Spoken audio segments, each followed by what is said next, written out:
सुंदर वहां पर गए हैं, माली के यहाँ पर गए हैं। तथा सुदामनो भवनम मालाकार से दिग्मतु तौ दृष्ट्वा सस्मुक्ताय नाम से बड़ा स्वागत किया, भक्ति का वरदान मिला। भगवान बीथियों में विहार करते हुए सीधे वहां जा पहुंचे जहां पर धनुष रखा हुआ था। बड़े बड़े मल्ल योद्धा लोग संरक्षण में लगाए गए थे। गोविंद ने कहा कि भैया वहां चले जाएं, कहा चले जाओ, धनुष को उठा के देख लें, कहा देख लो।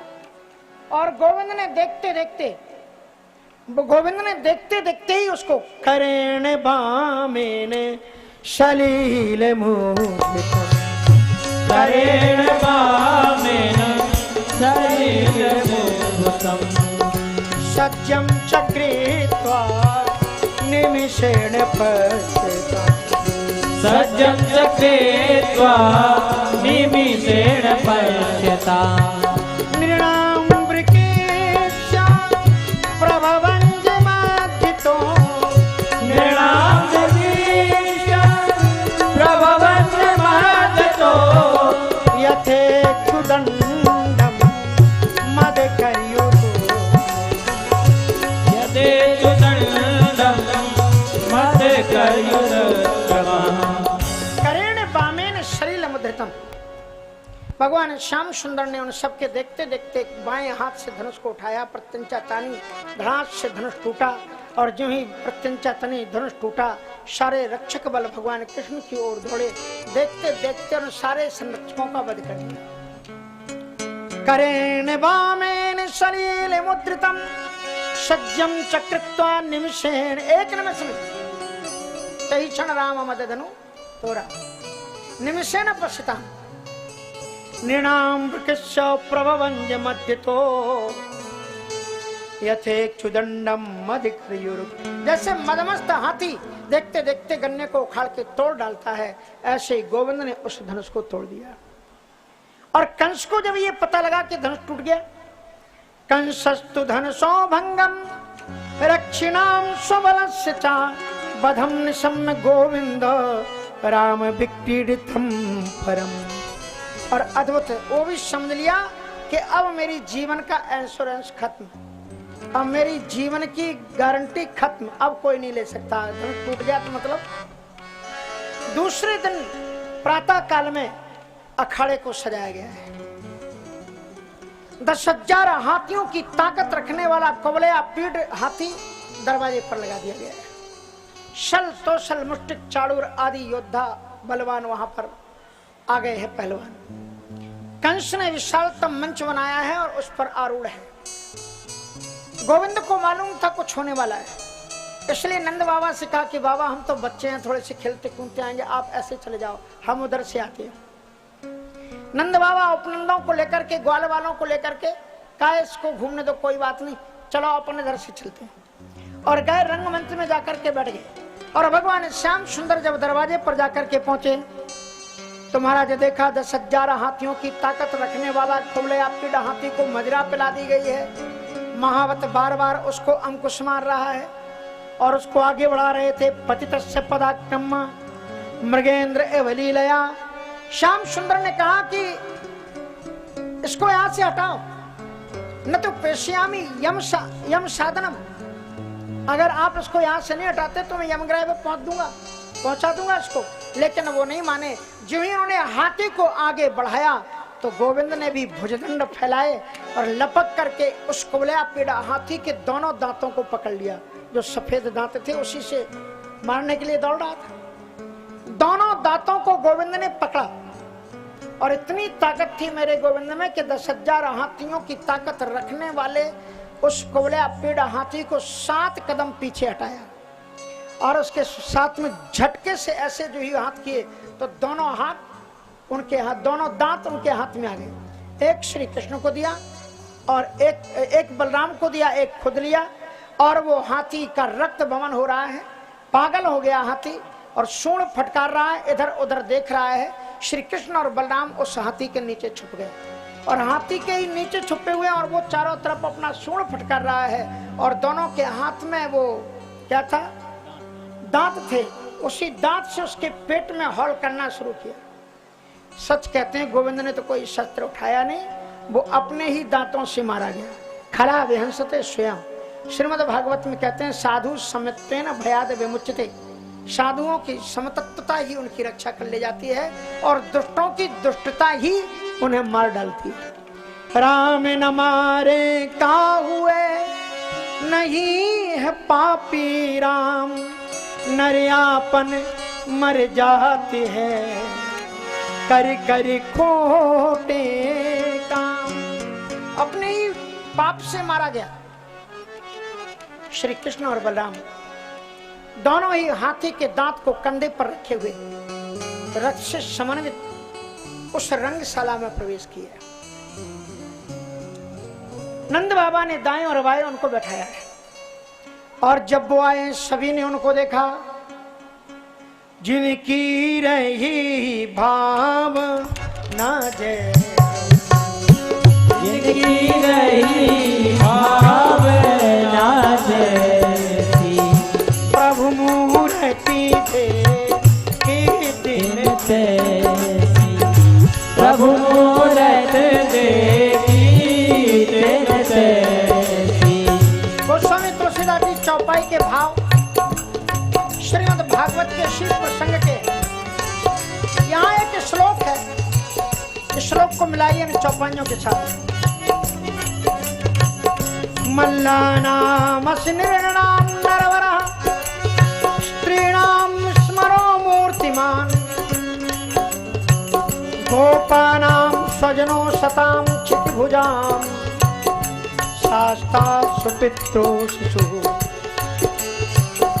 मृत्युर्भोजपतेर्विराड विदुषाम, तत्त्वं परम योगिनां, वृष्णीनां परदेवतेति विदितो, रंगं गतः साग्रजः। जिनकी रही भाव ना जैसी, जिनकी रही भाव ना जैसी, प्रभु मूर्ति देखी दिन तैसी, प्रभु मूरति देखी दिन तैसी। देखहि रूप महारण धीरा, देखहि रूप मारण धीरा, मनहु भयानक हरे शरीर। मनहु भयानक हरे शरीरा। मिलाइए श्लोक से। मल्लानाम स्मरणनाम नरवरः स्त्रीणाम स्मरो मूर्तिमान, नारी विलोकय हरसिय निज निज रुचि अनुरूप, जन सोहत श्रृंगारधर मूर्ति परम अनूप, गोपानाम स्वजनो सताम क्षितिभुजाम। चौपाई जनक जाति लोक कहिते, जनक जाते अब लोग कैसे, सजन सगे प्रिय लागहि जैसे, सजन सगे प्रिय लागहि जैसे, गोपानाम स्वजनो सताम क्षितिभुजाम, शास्ता जो राजा लोग थे उन्हें गोविंद परम शासक के रूप में देखना पड़े। और राम जी को भी देखकर भी जितने शासक थे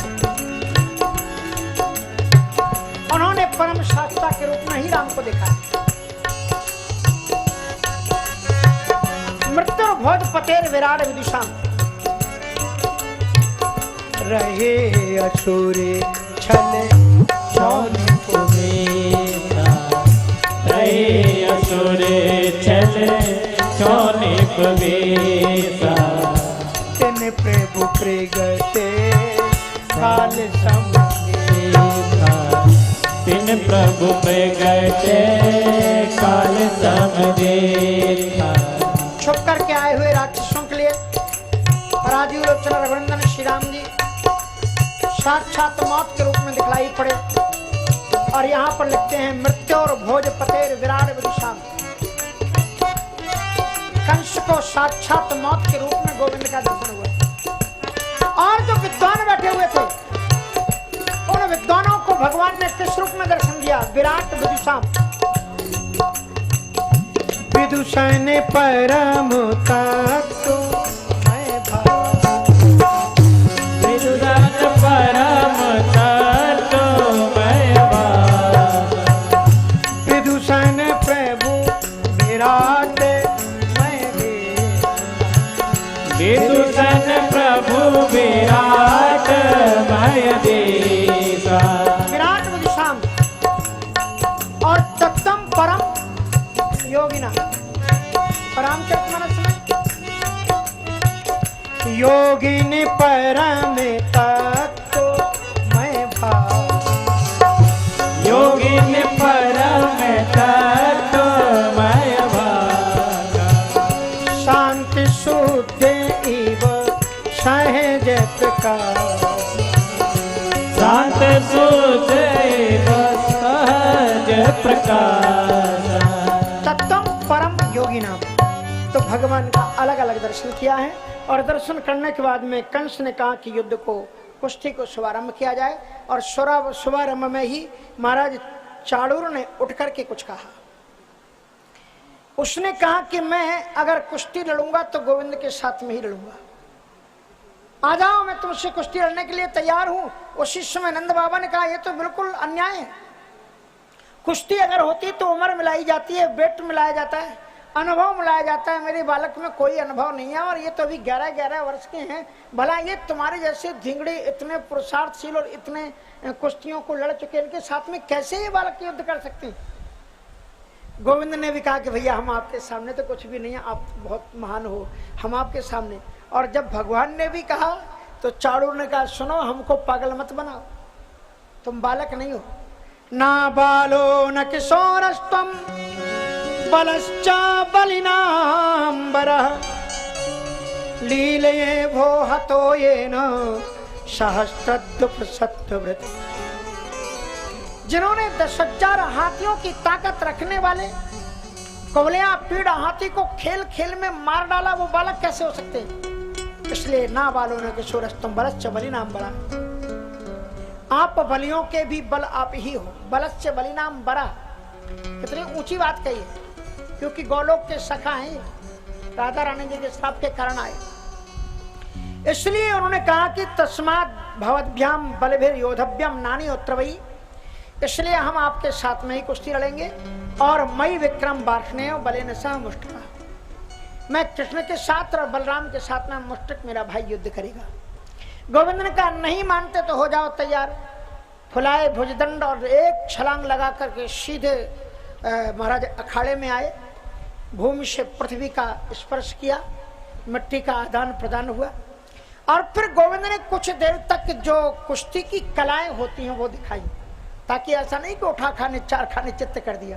बोले पहले लोग ये भी तो देख ले, हमें कुश्ती भी आती है।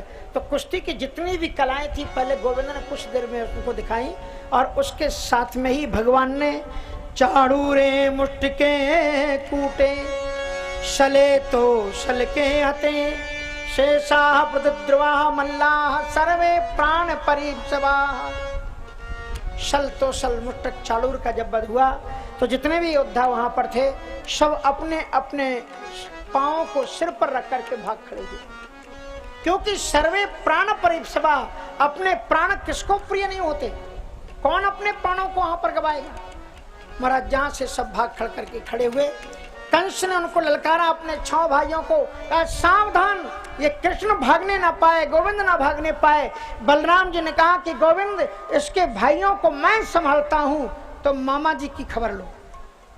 और भगवान श्याम सुंदर ने एक छलांग जब लगाई, मंच पर सीधे गए और वहां से तत्काल कूद करके भागा कंस, क्योंकि अब उससे मौत दिखलाई पड़ रही थी। कंस जब भागा तो भगवान भी उसके पीछे भागे।